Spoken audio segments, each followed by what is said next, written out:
Você tem medo de postar os seus desenhos? Então fica comigo porque esse vídeo foi feito para você. Oi, meu nome é Bianca, seja muito bem-vinda e muito bem-vinda a este canal.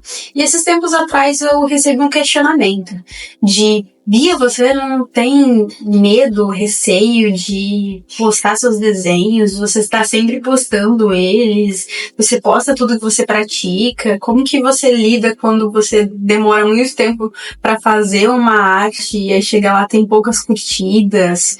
Enfim, eu fiquei me questionando sobre isso, pensando e tal, até na hora que eu tava fazendo o roteiro deste vídeo aqui, e eu consegui elencar 3 pontos que vão ajudar a gente a entender de onde que surge esse medo e como que a gente pode lidar com ele. Porque é algo que trava a gente, né? Se você quer postar um negócio que você sente a vontade ali, é uma criação sua e tal, e você sente medo disso, e não é um medo porque um leão vai vir capturar você, não, é um medo que te atrapalha, né? Então, primeiro vamos entender sobre tudo isso, para aí sim entender qual é esse medo que você mais se identifica e como você pode lidar com ele, né? O primeiro deles, dessa lista que eu montei aqui, é o medo das críticas. Tá, isso é um pouco óbvio, mas calma que eu vou explicar um pouco melhor sobre isso. O segundo medo é o da comparação. Isso também é algo muito importante, então segura que já vou explicar bem melhor sobre isso também, né? E o terceiro, e não menos importante, que realmente pode estar bem no seu subconsciente e você pensar bastante sobre isso, é o medo de estar perdendo tempo. Como assim? Não, mas eu gosto de desenhar, eu realmente sei que é isso que eu gosto de fazer. Não tenho medo de estar perdendo tempo. Pode ser que tenha sim. Então vamos primeiro do começo, né? Que tipo de medo é esse das críticas? Vamos entender com uma história, né? Eu sempre desenhei desde a infância, mas eu queria fazer disso a minha profissão. Queria fazer a minha profissão uma área criativa, algo que realmente eu gostasse, admirasse aquilo. Mas era muito difícil eu ter uma perspectiva de alguém fazendo isso próximo de mim que deu certo. Então, a minha família criticava bastante em relação a isso, de que eu tinha que procurar outras coisas que realmente vão trazer um pouco mais de segurança e tal. Tudo bem, eles têm a consciência que aquilo ali era algo seguro e eles queriam o melhor pra mim de qualquer forma. Porém, eu sabia que aquilo ali ardia dentro de mim, que eu não podia passar minha vida sem tentar aquilo de fato. A gente vai testando, vai conhecendo outras pessoas, eu fui conhecendo outros profissionais que realmente já estavam na área que eu queria e que estavam fazendo dinheiro com isso e que conseguiam não só sobreviver, mas viver daquilo ali. E isso foi me motivando, foi me mantendo de pé nessas circunstâncias. Então, primeiro ponto disso, né? Primeiro questionamento sobre essas críticas. Você realmente está vendo todos os ângulos? Você realmente está só ouvindo algumas pessoas que são de outras áreas, ou você está ouvindo as pessoas que são da área que você quer? Porque, assim, quando a gente fala sobre área criativa, é algo muito amplo. E eu realmente ainda não conheço tantas pessoas, assim, na minha cidade, por exemplo, mais fora dela, e às vezes outros estados, outros países que já atingiram isso. Então eu tendo a ouvir essas pessoas nesse sentido de crítica, porque eu sei que vai me manter de pé, que vai me ajudar a continuar construindo algo, né? Outra questão também nisso é se você realmente está ouvindo as que são construtivas. Porque às vezes você não fez um olho legal. Inclusive tem tutorial aqui no YouTube, tá? Vou deixar aqui nos cards para você conferir do tutorial de olho. E você não aceita aquilo. Não, que meu olho tá, muito bom, tá muito lindo, tá maravilhoso. Pra que eu vou ficar, né? Mas olha, uma coisa eu te digo. Quando você desenha, você é um eterno aprendiz, porque o desenho é uma habilidade desenvolvida com 2 tipos de músculo que eu gosto de falar. Inclusive, se eu não me engano, eu tinha citado isso lá no guia também, no guia para aprender a desenhar o que quiser. O músculo da visão e o músculo tátil, né? O músculo que a gente realmente vai fazer da nossa mão. Então, se você não tá exercitando nenhum dos dois, fica difícil você fazer aquilo ali com maestria, fazer aquilo ali com mais cuidado e se orgulhar daquilo, né? Então, esses tipos de críticas realmente vão limitar você ou vão te alavancar de alguma forma. E o que essas críticas geram no nosso consciente e inconsciente? Gera vergonha, gera rejeição, a gente sente que não faz parte, então gera uma sensação de não pertencimento.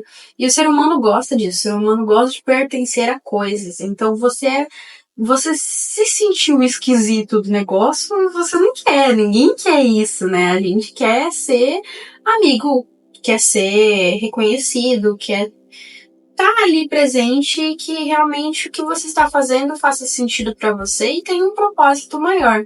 Mas também, quando você está iniciando, principalmente nos seus primeiros anos desenhando ali, você vai fazer desenhos feios. E tá tudo bem. É nesse momento mesmo que você precisa postar e precisa praticar aquilo para você ir desenvolvendo esses músculos. Porque quando você tiver um traço super bem definido, bem trabalhado e tal, aí você já vai ter entendido a mecânica do Instagram, por exemplo, e só vai trabalhar com isso ao seu favor. Já quebramos um pouco aí essa questão, primeiro ponto, né, sobre as críticas gerais ali.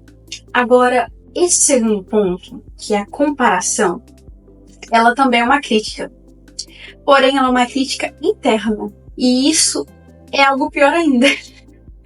Por quê? Calma que eu vou explicar. Uma comparação que não seja consigo mesmo não é saudável. E é algo que eu falo aqui, mas eu falo também por mim e pra mim também. Porque é algo que eu vivo trabalhando e é muito difícil realmente, não é fácil. Mas o que seria essa comparação consigo mesmo? Você realmente guardar os seus desenhos. Eu sempre bato nessa tecla porque eu vejo muita gente que joga os desenhos fora. E aí você não consegue ver sua evolução nunca, porque você não tem a sua bagagem anterior para olhar se você melhorou. E isso te dá muita inspiração, te dá muita motivação. Mas enfim, se você não consegue ver esse antes e esse depois, você não tem essa comparação de evolução do seu traço, de você mesmo. E isso acaba te limitando muito. Por quê? Porque você sempre vai sentir que o estado que você tá travado. Que o estado que você tá pode melhorar, que não tá bom o suficiente, enfim, você nunca vai... Só se... Enfim, eu não conheço alguém que realmente fala assim que o desenho tá 100% perfeito e que não tem nada pra melhorar. Eu olho o meu desenho, às vezes eu falo, meu, que feio. Precisa melhorar demais. Então, tipo assim, e olha que eu já desenho há anos, mas você sempre tem que estar pensando nesses pontos.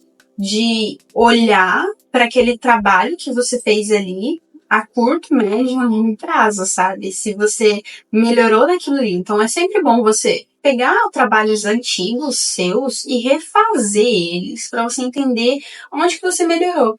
Você melhorar também a performance e a composição daquela ideia sua ali, que também é algo interessante. Isso vai te ajudar nessas comparações. Mas quando eu falei de mim sobre essa parte de comparação, é porque, sim, a gente acaba se comparando com outros artistas. E isso não é saudável, porque eu mesma não posto os rascunhos feios. E eu tenho certeza que esses outros artistas também não postam os rascunhos feios, que não deram certo. Os bem horrorosos mesmo. Então a gente acaba só vendo os que deram bom, os que deram certo, que a composição ficou legal, que a paleta que a pessoa usou ficou linda, que a luz e sombra tá perfeita. Mas não é bem assim que funciona. A pessoa acaba tendo que praticar muito para ir produzir esse que tá bonito, que tá interessante. E isso acaba travando muito a gente. Então, sempre pensar nesses 3 pontos, principalmente nesse segundo, de comparar com você mesmo, isso vai te voltar ao centro de novo. Vai te voltar a você ver que tá, esse medo que eu tô sentindo, tipo, nem vale tanto a pena assim, porque daqui a pouco eu vou fazer melhor. Então, deixa eu postar logo isso aqui. É mais ou menos isso. E o terceiro, que também é muito importante, que eu tinha comentado, é o medo de estar perdendo tempo. Eu sei que isso pode até ficar um pouco confuso, porque às vezes você pode pensar assim, tá, Bia, mas eu sei que eu gosto de desenho. Eu sei que não tô perdendo tempo. Será mesmo que às vezes a gente sonha uma coisa e não consegue visualizar tudo daquilo ali, né? Então, no fundo, a gente tem medo do que a gente está fazendo ser uma perda de tempo e não gerar o resultado que a gente quer lá no futuro. Então, isso também se encaixa num perfeccionismo, que é a junção de todas essas 3 coisas que eu comentei. O perfeccionismo é tipo aquela frase de se eu não for pra fazer perfeito, eu pego e nem faço. Isso é um erro tão grande, tão grande. E tem aquela outra também que é melhor feito do que perfeito. Por quê? Porque quando a gente vai praticando, a gente vai elevando o nosso nível, né? Não que fique perfeito, mas vai elevando o nosso nível. Se você não faz, como é que você vai elevar seu nível? Vai muito numa forma até redundante de falar que como você vai perder o medo de postar se você não postar? Ai, mas meu traço nem tá tão bom assim. Ai, mas a minha luz que eu tô usando nem tá tão boa assim. Ai, mas... Calma. Eu mesmo antes só conseguia desenhar com lápis, eu nem pintava ainda. Se eu nem ousasse a comprar uma caixinha de lápis de cor para poder colorir o desenho, como é que eu ia estar pintando pro Photoshop? Não tem como. Você tem que arriscar um pouquinho. Lógico que lá atrás, pintar no Photoshop pra mim, fazer o desenho desde o começo do Photoshop era tipo assim, impossível. Só pra quem dominasse demais, assim, pra mim era um ápice. Não tinha nem computador na época. Como que eu ia me questionar sobre isso? Mas entende que quando a gente vai de degrauzinho a degrauzinho, a gente começa a desbloquear um pouco mais a nossa mente e realmente destravar esses medos, esses anseios, essa sensação ruim, esse frio na barriga de querer postar e sair correndo porque tem medo da quantidade de curtidas que pode não receber. Não é nem a que vai receber, é que pode não receber ainda. E você não tem como controlar essas pessoas, você não tem como controlar a quantidade de curtidas que vai chegar no seu perfil, você não tem como controlar quanto que o Instagram vai entregar o seu desenho. Tipo assim, você pode ter estratégias para seguir aquilo, para que realmente entregue para mais pessoas, mas você não tem como controlar aquilo. Se acontecer uma atualização nova no Instagram, falar que agora não é o feed de um jeito, é o feed de outro, pronto, a sua estratégia foi cancelada, né? Mas enfim. O vídeo acabou encerrando antes porque a câmera não conseguiu salvar. Mas eu já estava finalizando o vídeo e com isso pedindo também para você curtir ele, comentar se fez sentido e o que você acha de todas essas informações que eu acabei de passar. Se tem alguma outra para agregar, né, na nossa comunidade de artistas.